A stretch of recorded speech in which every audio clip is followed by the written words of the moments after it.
Assalamualaikum warahmatullahi wabarakatuh. Waalaikumsalam warahmatullahi wabarakatuh. Berjumpa kembali dalam nuansa pencerahan hati bersama sahabat saya Al-Ustadz Haji Budi Firmansyah MM ya, Magister Manajemen ya. Bagaimana kabar Ustadz? Alhamdulillah sehat. Alhamdulillah sehat walafiat. Semoga kita semua sehat afiat dan senantiasa dalam nuansa penuh rahmat berkah ridha Allah Subhanahu wa taala.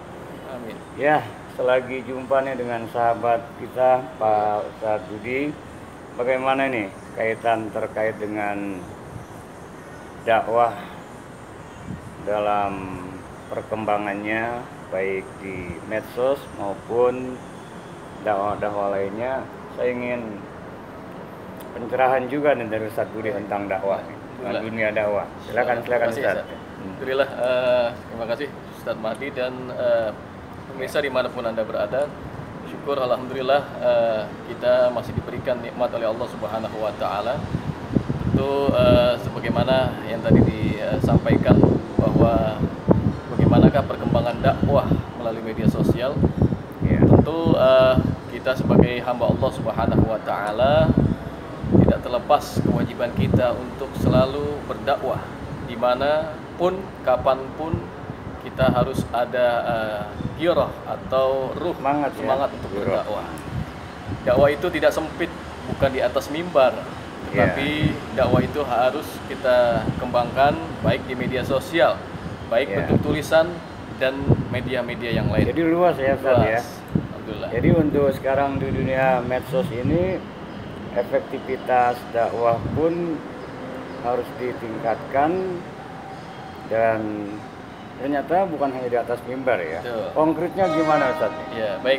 Memang kita diberikan tuntunan oleh Allah Subhanahu wa taala dalam Quran surat An-Nahl ayat 125 agar kita senantiasa melakukan aktivitas dakwah, baik dakwah kita ini bil hikmah, ya. Ila sabili rabbika bil hikmah, dengan hikmah ya. Dengan cara yang bijak, cara yang santun ya. Itu cara-cara yang telah dicontohkan oleh baginda Nabi kita Muhammad sallallahu alaihi wasallam. Wal mau'izatil hasanah. Dengan nasihat-nasihat yang baik ya dan bijak sehingga orang mau ikut ajakan kita ya, sehingga mereka pun ya mau menjalankan ajaran-ajaran Islam. Tentu ada 3 metode yang diterapkan dalam Al-Quran ini. Metode dakwah ya. Ya. Dari ayat Al-Quran inilah tercipta sebuah metode dakwah. Metode dakwah ya kan. Jadi metode dakwah yang pertama itu ya melakukan dengan metode ceramah. Itu yang dilakukan oleh Nabi dalam berdakwah. Metode ceramah melalui momentum Jumat. Baik, ya. Ada momen tertentu dibawakan dengan ceramah atau khutbah ya. Itu seperti itu yang telah dilakukan oleh Nabi kita Muhammad SAW. Ada lagi metode diskusi ya, yang ini juga pun diajarkan oleh Nabi kepada kita sekalian, tentu dalam menghadapi orang-orang yang masih belum mantap keyakinannya kepada Allah ya. Diskusi. Jadi ada timbal balik ya, artinya ada sesuatu didiskusikan kemudian dicarikan solusi, dan di dalam solusi itulah berupa dakwahnya itu juga ya. Metodenya diskusi. Kemudian ya itu metode yang berikutnya. Tentu ada lagi yang dikembangkan dalam Quran surat An-Nahl ini, yaitu yang pun dilakukan oleh Nabi kita, yaitu dengan metode tanya jawab ya, seperti Nabi melontarkan beberapa pertanyaan-pertanyaan kepada sahabat ya, memberi pelajaran kepada umat dan sahabat melalui metode tanya jawab ya. Di situ banyak hadis-hadis yang kita temukan di mana Nabi menekankan bahwa pentingnya sebuah pelajaran agama dengan metode tanya jawab itu. Ya, jadi ada pola ceramah, ada diskusi, ada tanya jawab ya, sehingga tidak dogmatik ya, dalam arti para pendengar ataupun siapapun yang didakwahi, dia ada sebuah kesempatan untuk menanyakan lebih lanjut, dan bahkan ada sesuatu yang didiskusikan. Akhirnya kalaupun terjadi sesuatu hal yang sifatnya katakan belum ada titik temu, itu pun harus wajah dilhum bil hati. Iya, ahsan. Kalaupun ada perdebatan sedikit banyaknya, tetap dengan ahsan, dengan cara yang baik juga. Iya, Seperti itu. iya. Jadi Al-Quran telah memberikan bingkai yang begitu indah sekali ya dalam suatu rangkaian metode yang begitu indah sehingga diterapkan oleh Nabi, dan begitu luas metode dakwah ya. Hampir kita temukan ya dalam dunia dakwah ini, bahkan dalam dunia pendidikan ya, apa yang telah dilakukan oleh Rasulullah sebagai sebuah metode dakwah yang begitu baik, begitu sempurna ya, maka kita harus mengikuti metode tersebut ya. Selain metode ceramah, metode tanya jawab, diskusi pun Nabi pernah melakukan yang namanya metode cerita, yang memberikan kisah-kisah yang itu memang diarahkan kepada para penguasa ya, bangsawan. Kisah-kisah itu yang lebih tertarik ya, penguasa-penguasa atau pejabat-pejabat ya. Di dalam Al-Quran juga banyak kisah-kisah ya. Katanya ada surat Ibrahim, surat Yusuf, surat Nuh, surat Toha dan sebagainya ya. Iya. Jadi ada yang menarik, rupanya sistem pengajaran itu pun tidak luput dari metode ceramah. Betul. Diterangkan ya. Dan ada metode tanya jawab. Siapa yang belum jelas? Betul. Kan begitu dalam ruang kelas ya. Terus ada diskusi. Artinya ada diskusi kelompok semua. Ya. Dan juga dibawakan cerita-cerita, kisah-kisah yang memang luar biasa. Bisa ternyata itu ya. Terangkum ya dalam surat An-Nahl ayat 125 tadi. Jadi lanjutkan Ustaz. Jadi ya memang luar biasa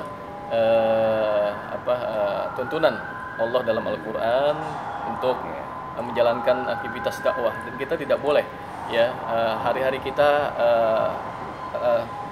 kosong dari aktivitas dakwah, karena kita memang diperintahkan. Karena ayat di dalam Quran surat Al-Imran dikatakan a'udzubillahi minasyaitonirrajim wal takum minkum ummatun yad'una ilal khair ya'muruna bil ma'ruf wa yanhauna 'anil munkar. Di situ ayat ini menjelaskan ya bahwasanya Allah memerintahkan kepada kita sekalian ya untuk menyeru kepada ya sekalian ya, bukan hanya sekalian umat atau golongan, tetapi kita ya pribadi-pribadi ini memiliki kewajiban untuk berdakwah ya. Baik dakwah kita dengan keluarga, dakwah kita di masyarakat ya, kan keluarga adalah masyarakat terkecil. Nah, ini menarik. Jadi di keluarga pun upayakan, karena ku anfusakum wa ahlikum naro, jaga diri dan keluarga dari api neraka. Cara berdakwah dalam keluarga pun nggak luput dari 4 metode tadi ya. Betul. Awalnya 3, ada cerita kan. Betul. Jadi tidak mesti kepala rumah tangga. Artinya ayah, ibu selalu mendikte, menceramahi anak-anaknya. Pun ada diskusi. Betul. Sehingga tahu bagaimana kamu nak ini ya kan. Kemudian lagi juga ada tanya jawab. Artinya tidak selalu didogmatik, anak begini. Justru menambahkan keakraban kepada anak ya. Dan bawa cerita-cerita sejarah apa semua. Itu yang memang jadi bisa juga diterapkan di dalam rumah tangga ya, insyaallah. Itulah hebatnya. Terus terkait dengan dakwah bilhal. Ya. Bilhal itu contoh ya, menteladani ya. Kalau orang tua misalnya setelah dia arahkan, ada diskusi, ada cerita-cerita, contohkan. Ajak anak sholat. Iya, betul. Itu artinya dengan hikmah juga ya. Jadi memang ada yang mengatakan dakwah bil hal ini lebih mengena sebetulnya ketimbang dakwah bil lisan dalam sebuah penelitian karena Nabi pernah mengatakan lisanul hal afsahu min lisanil maqal. Jadi contoh ya yang terbaik itu lebih kuat daripada minal maqal. Jadi hanya sekedar berbicara, tetapi kita harus menjadi contoh yang baik di tengah-tengah keluarga kita dan masyarakat. Jadi di samping dakwah dalam makna menyampaikan, penting pula ya bilhalnya itu bagian dari sebuah cerminan apa yang disampaikan. Betul. Karena Rasulullah labarkan alakum, Oke, Rasulullah. ada uswah di situ, Uswah, ada betul. suri teladan. Suri teladan. Wah, luar biasa nih Alhamdulillah. Pak Ustadz Budi nih. Iya. Insya Allah nanti kita sambung lagi ya. Insyaallah kita Kita bersambung. Jumpa lagi ya. Insyaallah. Kayaknya mungkin kelihatan muda aja nih. Alhamdulillah. Mungkin tampan. Apa resepnya? Ketularan nih, sama Ustadz? Ustadz. Resepnya apa resepnya? Resepnya selalu jaga hati. Jaga hati. Jaga hati kita bersih, insya Allah tercermin di wajah kita, walaupun berkerut wajah kita, tetapi Iya, tetap iya, iya. ceria. Ya. Alhamdulillah. Jadi hati kita bersih, hati kita tenang, insya Allah itu cerminan wajah kita yang bersinar dan sejuk dilihat oleh siapapun, insya Allah. Insya Allah luar biasa. Akhirnya ala bidzikrillah, Tatmainul qulub. dengan ketahuilah dengan hati terpaut zikir pada Allah, tentram, tentu aura pun akan. Insya Allah akan tercermin dalam Nah, ini diri contohnya kita, nih, wajah contohnya kita, insya bikin Allah. tampan aja Amin, kelihatan insya ya. Allah. Baik, syukuran Ustaz. Sama-sama, Jazakallah khair. jazakallah.